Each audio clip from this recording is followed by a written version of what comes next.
नमस्कार मित्रांनो, आपण जे एक नवीन सदर सुरू केलेलं आहे कथा कथन, तर त्या सदरात आज आपण जी कथा ऐकणार आहोत त्या कथेचं नाव आहे फ्रीडम ऑफ स्पीच. आणि हे पुस्तक आहे माझ्याकडे, सुधा मूर्ती लेखिका आहेत. त्याच्या पुस्तकाचं नाव आहे, शीर्षक आहे the old man and his God, discovering the spirit of India. तर या पुस्तकातली कथा आहे फ्रीडम ऑफ स्पीच. ती मी वाचतोय. कथा इंग्रजीत आहे. याआधी आपण राही अनिल बर्वे यांची एक कथा वाचली होती पहिल्या एपिसोडमध्ये, आणि आता हा दुसरा एपिसोड आहे. सुधा मूर्ती यांची कथा आहे freedom of speech. Alka and I have been friends since the time we were in school and college together. Alka was the star debater of our university. Her arguments, bold, convincing, and razor sharp, usually left her opponents floundering. She was called the Queen of Speech by her friends. Even after college and through our years of marriage and children, where we continue to keep in touch. Alka married a mechanical engineer and settled down in Bombay in a beautiful flat on the Worli sea face.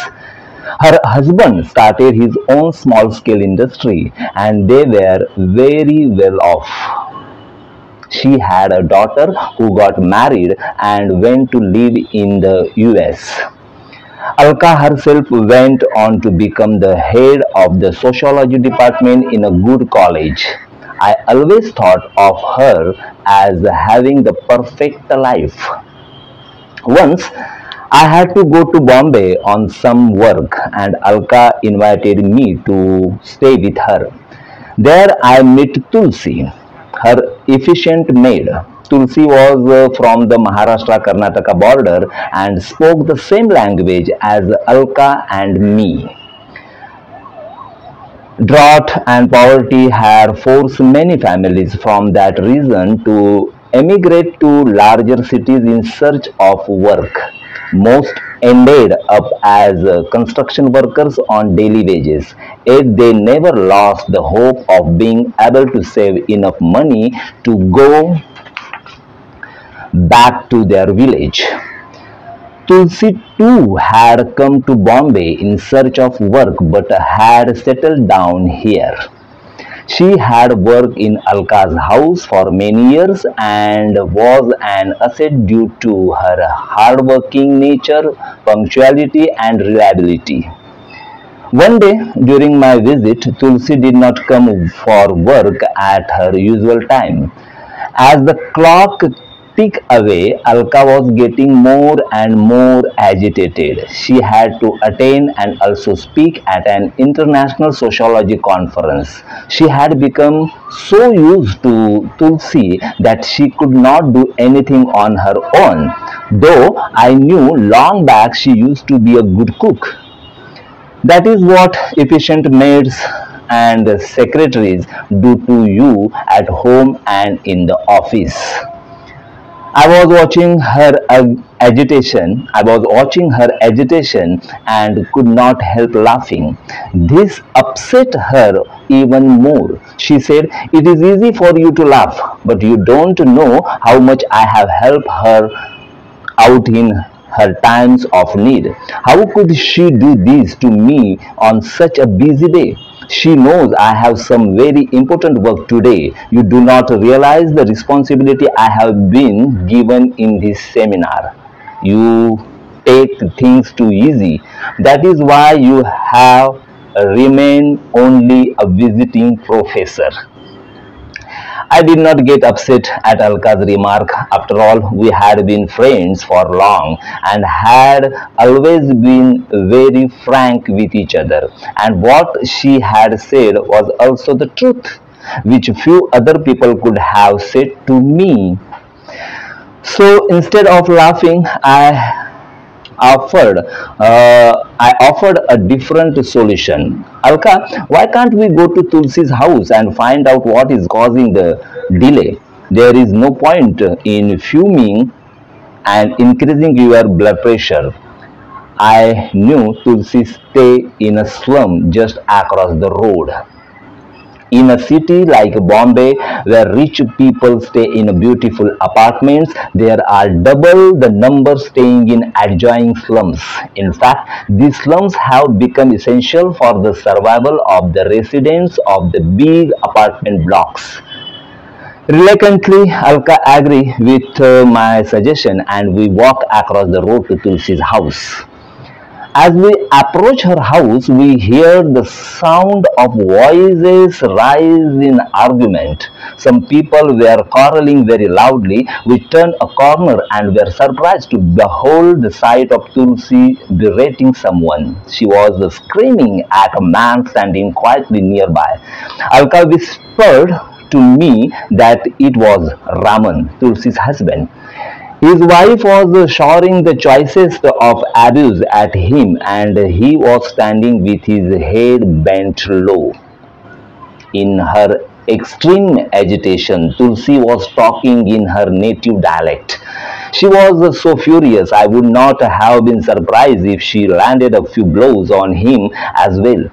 Her neighbors were going about their work but were giving sympathetic glances in her direction from time to time. Tulsi finally saw us and calmed down slightly. Tulsi, don't use the language. Tulsi, don't use such a language. You can solve the problem without bad words. What is the matter? Be cool and tell me what has happened. I asked her in our language. By this time, Tulsi managed to control her emotions and breaking into tears, she replied, Amma, with such a difficulty, I had saved some money and bought a pair of gold bangles and a chain for myself. It was with my own hard earned money, and do you know what this fellow has done? He has gone and mortgaged them in order to start a pawn shop. Is it fair? How can you ask me to be cool? They were my life savings. I know Alka Amma has some important work today, but I could not control my anger when he told me this in the morning. I stood and consoled her for some time. My work involves talking to many people like her who are grappling with basic day-to-day survival issues and have nothing to do with the glitz and glamour that many of us take for granted. In any case, being a teacher, I am quite used to giving sermons whether they are wanted or not. As we walk back home, Alka was very quiet. I assume she was worried thinking of all household work piled up for her.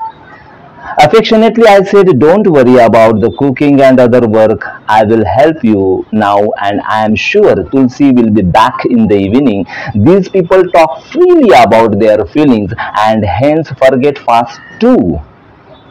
I bet my tonight Tulsi will have made up with her husband and may even go off to watch a movie with him. By this time, we had entered the flat and I made my way to the kitchen to wash the vessels. I am not a very I am not a very good cook, but I am definitely proficient in washing up. Alka said she would make some tea for us and went to the other corner of the kitchen. To my surprise, after a while, I heard sounds of sobbing coming from her. She was crying hard to suppress them, but the tears were coming down fast. I walked up to her and laid a hand on her shoulder. The moment I touched her, Alka broke down and started crying openly. Alka, please don't be upset. You should not be so sensitive about what happened to Tulsi. I'm not worried about Tulsi. I have just realized today that my state is worse than hers. I repeat, I am not worried about Tulsi. I have just realized today that my state is worse than hers. I was stunned at her words. She went on. It took a great deal of effort for us to buy this flat. You realize how expensive it is? And I gave every paisa from my salary towards the payment. This flat represents my life savings, but do you know what my husband did? One day, when he was not here, there was a registered letter for him from the bank. I opened it to find that he has mortgaged the flat, which we bought in his name for income tax reason to the bank. His business was not doing well and he needed extra money desperately. But he did all this without telling me anything.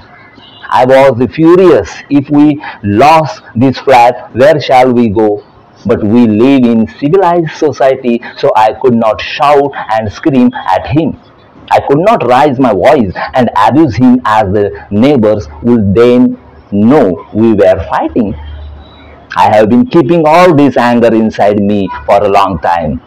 Tulsi is better off than me. At least she has the freedom to shout at her husband and even hit him if she is angry and then forget about it. I have to live with the hurt festering inside me forever. I did not know what to say to her.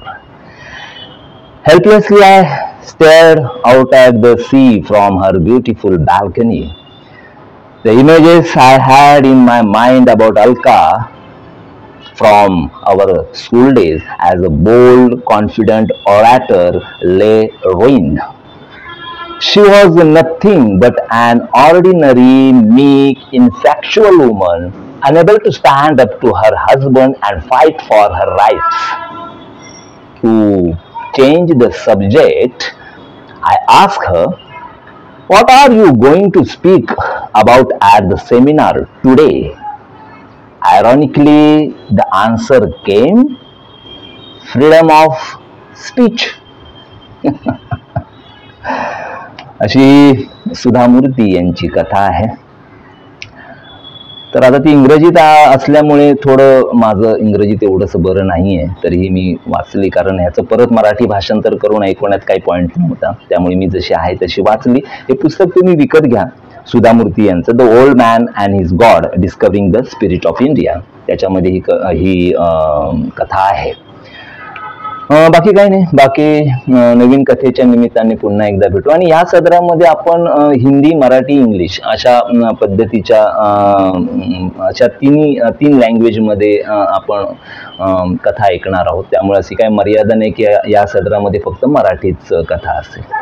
कथा पुन्हा एकदा ऐका, समजून घ्या freedom of स्पीचचं महत्त्व, आणि फार सुंदर रीतीने दोन बायकांची तुलना करत, एक स्लम एरियातली आणि एक अप्पर क्लासमधली, सुधा मूर्ती यांनी फार सोप्या पद्धतीने आपल्याला पटवून दिलंय तुम्हाला फ्रीडम ऑफ स्पीचचं महत्त्व. पुन्हा एकदा ऐका कथा आणि नवीन कथेच्या निमित्ताने भेटूयात लवकरच. तोपर्यंत टाटा, बाय बाय, सायोनारा, काळजी घ्या, बाय.